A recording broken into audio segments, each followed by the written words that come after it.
हरि ओम नमो नारायण जय काल भैरव बाबा। भिडियो हेर्नुहुने सम्पूर्णमा नमस्कार। आज हामी सपनामा सर्पले टोके के हुन्छ भन्ने विषयमा चर्चा गर्न जाँदैछौँ। भिडियो अन्तिमसम्म हेर्नुहोला। मानिसको जीवनमा अनेक थरीका सपनाहरू देखिन्छन्। तीमध्ये सपनामा सर्पले टोके के हुन्छ त भन्ने जिज्ञासा सबैमा हुन्छ। विशेष गरी बिहान 2 देखि 5 बजेभित्रका सपनाहरू लाग्ने गर्दछन्। अझै भनौँ 5 बजे देखेको सपना त 1 कि 2 दिनमै पुरा हुन्छ।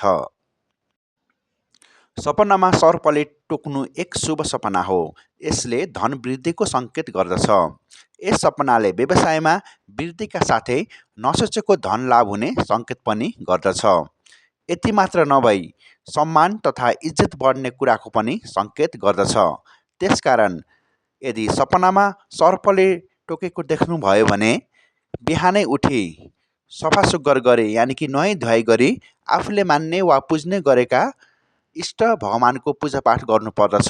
यसो गर्नाले सपनाको फल तत्कालै मिल्दछ।